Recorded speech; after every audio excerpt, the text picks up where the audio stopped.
Hello, everyone, and welcome to the second episode of season 2 of our podcast, Law That Leads.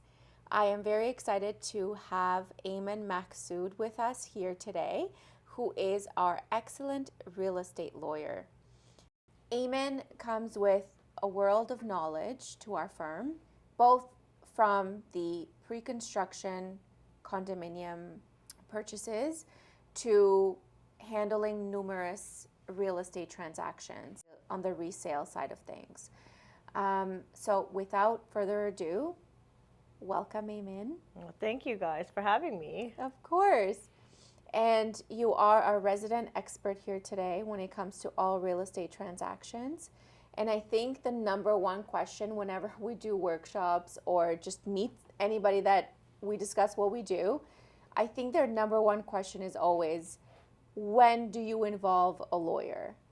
And you know what? I actually notice and see this in a lot of my transactions that I close. And what happens is clients sometimes end up involving lawyers completely at the end, and they feel like, hey, a real estate lawyer, we only need them from the legal closing part. But what people forget is that what we rely on when we're closing is that binding contract that is entered into right at the beginning of the transaction, which is called the agreement of purchase and sale. Now, what that agreement does is it stipulates all the clauses and terms that most likely your realtor has drafted and put in. So, for example, and sometimes people even overlook this, there might be clauses such as broom swept condition or your appliances in good working order. What they don't realize sometimes is that when we're closing, and let's say more or less post-closing, is that we as lawyers look for these clauses to rely on. So when I go back to another lawyer or they're coming to me and they're saying, hey, your client left the property in such and such manner, the first thing we refer to, the agreement of purchase and sale. So long story short, a real estate lawyer should be involved in the process right from the get-go, from the day that agreement of purchase and sale is executed. And not only I fully agree with you, but for the pre-construction condominium side of things, you only have 10 days when you're cooling off period. Exactly. So if you don't happen to involve a lawyer during those 10 days, it's pretty much done. And you know how many times I have clients come in, especially for new builds, because you know that builder lawyers are much more stricter than more or less residential lawyers. So after your 10-day cooling off period is done and you have absolutely no caps and no deletions in your agreement, and you're saying, hey, I now want to assign my contract, or I now want to list my agreement or my property on MLS, but at no place did you stipulate this term, you're fresh out of luck, or you're out of thousands of dollars from your pocket for such. Exactly. And other thousands of dollars for the legal side of things to communicate with the builder to try and change what was signed with in the first place. Hey, I've had a builder charge about $500 just to go back and add an assignment clause. And the client didn't even end up assigning the contract itself, but because they had to go make a minute change to this agreement, we're charging you about $500 for lifting a pen. So you always have to keep this in consideration. Now, real estate transactions themselves, again, because the agreement of purchase and sale becomes that binding contract, all the clauses that you choose, even in terms of however many inspections you have of the property, really, really matter. I have clients who sometimes don't have home inspection clauses, but then of course, at the end have all of these issues come up, and guess what the seller's gonna say?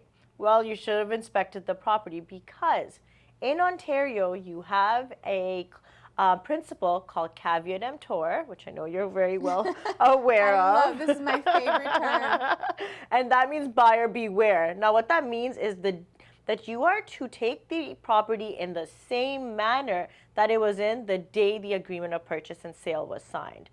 So, meaning if you had a broken light, or if you had a scratch on the wall, and on closing you're saying, hey, I'm not going to take this property in this manner, well, guess what? You are obliged to follow this caveat emptor and to take the property in that manner. So always have to keep these things in consideration. And since we're talking about the fact that some clients involve the lawyer way too late, then you know, there's all those questions about what kind of risks are you taking when you're not involving a lawyer straight from the initial steps. And I mean, I don't want to ask how you can mitigate them, because I think the more appropriate question is, can you even mitigate them? I mean, there's the law always has, of course, avenues, and it protects, you know, it has all these protection mechanisms there. But it's much harder for a lawyer to come in more or less at the end and say, hey, you know, such and such steps were taken, but it should have been this way. Because again, a real estate transaction has a lot of different components and a lot of different professionals involved in it. The agent, the mortgage broker, the home inspector, the appraiser, so many different parties. But what happens is not all these parties are thinking of this transaction from a legal perspective. They're not thinking that should this go, should the contract be breached, or should one thing not be done, what's going to happen in terms of the legality or the damages or costs. A lawyer, from the beginning, the first thing, and I know you think of everything this way, and you've taught me a lot of this, is the fact that every time I'm doing something, okay, how will a court assess this? How will this be seen in the eyes of the law? And of course, a mortgage broker or a appraiser is not going to think of that transaction like that. They're going to want your deal done, and nor should they, right? Because their parameters are all around their profession. In terms of legality, I want to make sure that my client is walking away and staying happy with this property, because, you know, things trickle back, and when it comes to the law, it doesn't just end with the transaction. Of course, these ramifications continue on up until your ownership of the property, sometimes even up until you sell or after that. And even just before the transaction closes, what are some of the risks, or what are some of the things that a real estate lawyer really watches out for in the best interest of the client? Oh, well, for the first thing I do in terms of title insurance is look out for any red flags. This, I'm going to say this for all of our title insurance. Yes. But other than that, from the moment I get that agreement, the first thing I do is read all the clauses. I make sure that these clauses pertain to exactly what my client's expectations are of the property. So, for example, how many times they're going to go see the property. I often tell them, normally the standard is 3 times. I tell them to save your last visit for the property right up until the day before closing, because that we don't normally get to go see these properties. So they are our eyes and our ears. And once they take these pictures or let me know, hey, such and such is the manner of the property, they come back to me, and I'm able to now act on your behalf and sort of provide this proof to the other side. But that's a very small aspect of the different legal things I look for.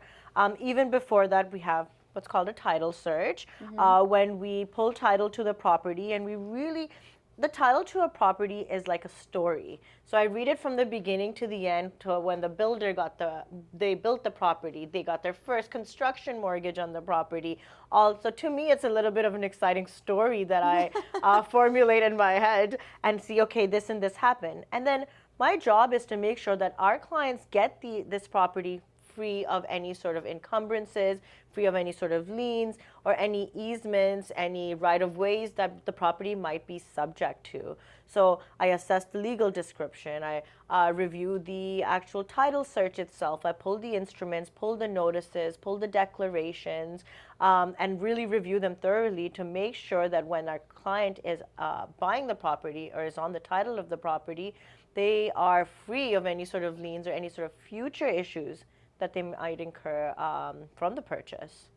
You know, it's funny, every time now you mention title insurance, because I don't deal with the real estate transactional side of things, I am assisting you on a matter which is now on the brink of litigation, and it is very concerning to me. Tell us a little bit more about that, because I think you'll explain it a lot better from the real estate side of things. And you know what, this is exactly why title insurance is in place at times, and that why title searches are so essential, is because these clients of ours, they bought a property and a private mortgage was put on their property a couple months back.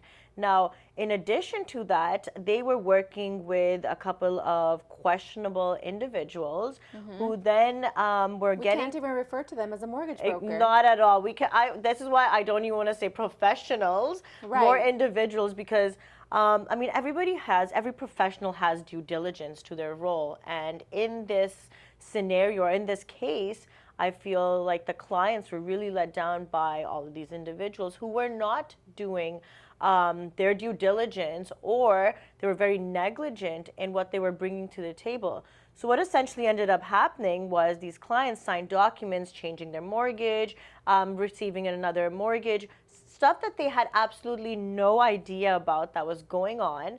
On their property. Yeah, and there's now encumbrances registered on their property, a mortgage registered on their property. They have no idea what the terms are. They also were so unsure of what their mortgage payments would be every single month, because they were never explained exactly as to what would transpire. Well, the biggest problem is that they were under the impression that a mortgage agent was advising them. And it turns out that particular individual is not a mortgage agent, has no license, probably no training. And the mortgage agent that appears on all the paperwork is somebody that our client has never met, has no idea who this person is. It's really concerning to me that these types of things, with all the parameters we have in Ontario and in Canada to protect purchasers exactly from these things, we're seeing it happen in real time. Right, and this kind of ties right back into the fact of why do you need a lawyer in this transaction, or when does the lawyer need to come in? Independent legal advice on any documents you sign is so crucial and essential, and I feel people normally learn this the hard way, where they've already signed a contract and then they come back to us and they're like, hey, I'm in this contract, I signed these documents, but ignorance is, the law does not favor the ignorant. So of course you do have your due diligence to do as well, read your documents, and assistance is available. I mean, you're gonna have a lawyer on the transaction, so bring them in, keep them up to date with exactly what you're signing off on and exactly what you are completing, or even your intentions to where you see yourself going. Because a lawyer, yes, we're not a mortgage broker, yes, we're not an appraiser, but we can at least help you structure your transaction in the most safest way, mitigating any of your risks. And you know what, if this file was to come to you yourself or me, the first thing we would have done would have been search the mortgage broker in the sort of database that we can, but that was not done, which is why we know. And the second thing we would have explained would be how to actually own a property in Ontario. There's several ways of how to hold title, and I don't think this gets explained enough. I understand it's, our job as the transactional real estate lawyer to do it, but I think it should almost be common sense, just to add that added layer of protection. 100%. You'd be surprised how many times I have tenured clients who have about 10 plus properties who have no idea about the types of ownership in Ontario. Yes. So to put it in hindsight, Ontario has two types of ownership. One, joint tenants, and second, tenants in common. The main difference between these two types of ownership is the right of survivorship.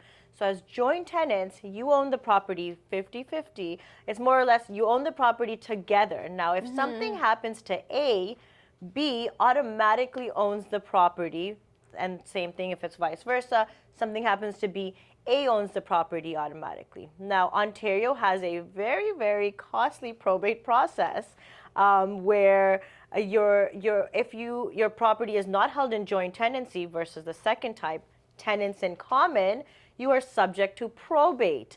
Now, what does that mean? So as tenants in common, the right of survivorship is not there.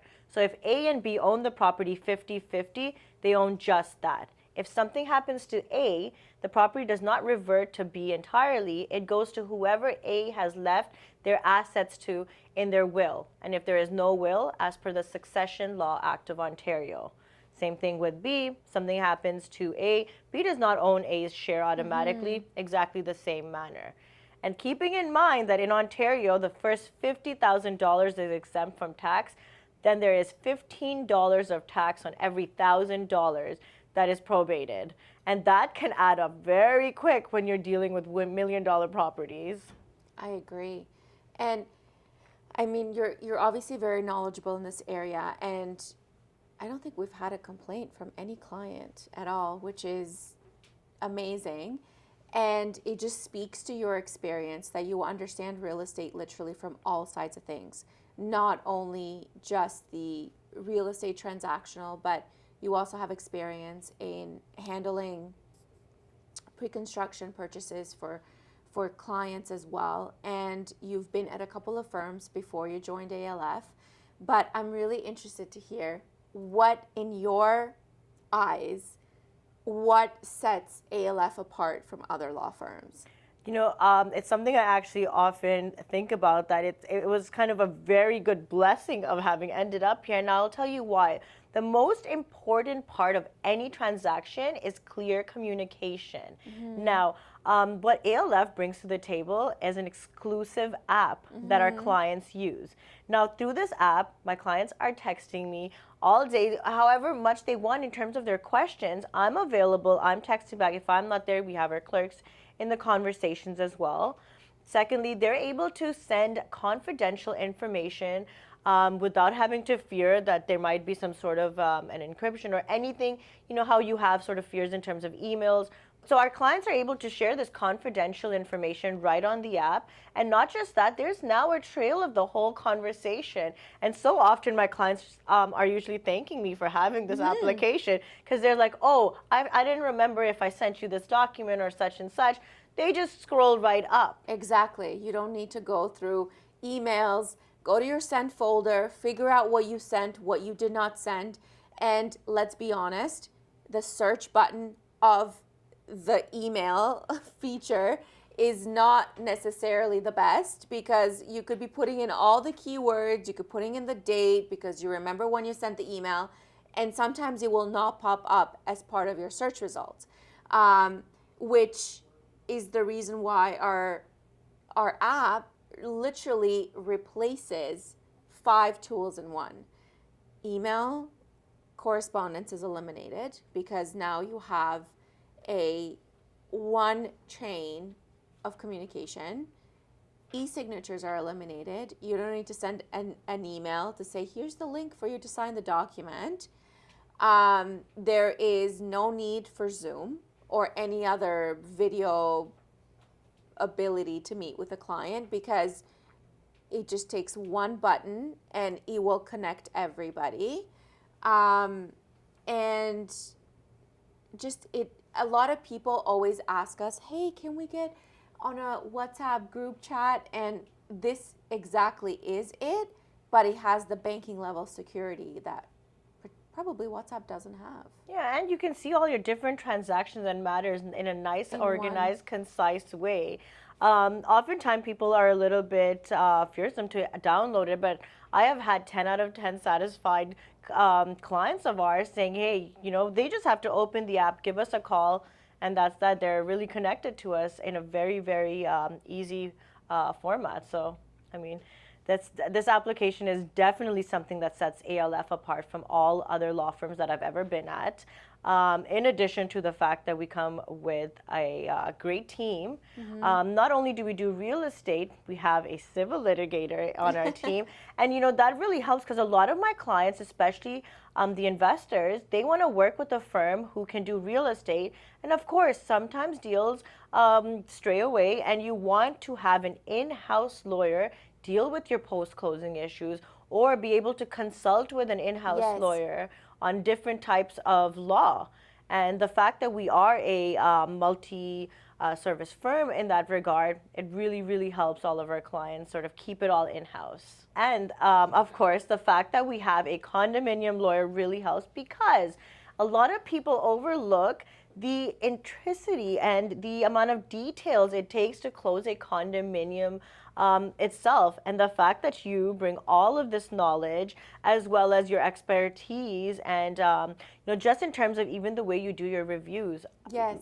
Like you mentioned, I've worked at a few different law firms, but the way you look at your details, and how to sort of review bylaws or how condominium laws on general work, is a really big added figure to everything. I agree, and that was my goal in starting that initiative, is that I find most people will just go to a transactional real estate lawyer for closing a condo deal or a pre-construction condo deal, which to me is scary. Yes, to say the least. Because I feel the number one job as a real estate transactional lawyer is to make sure you're getting clear title, where that is the last thing you should be worrying about when it comes to a condo Condominium. purchase. I mean, you know this. We had a client who had a dog and there was no pets permitted in the building.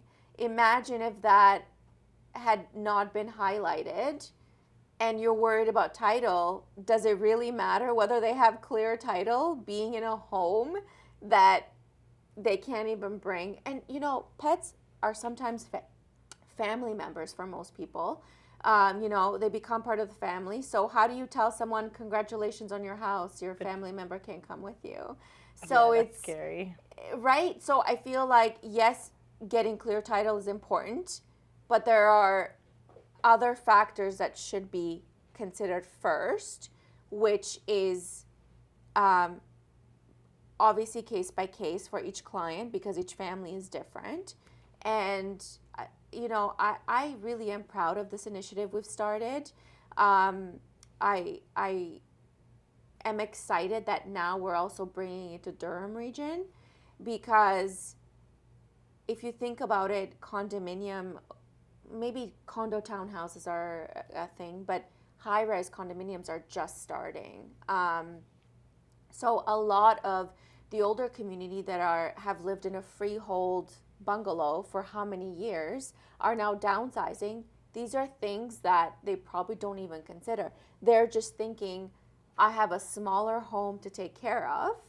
And they're thinking of, you know, the reduced maintenance and the reduced responsibilities, whereas there's other factors that they really should be considering first before they even get to that conversation. I find that a lot of my clients who, just as you mentioned, that go from freehold to condominium have absolutely no idea about the closings.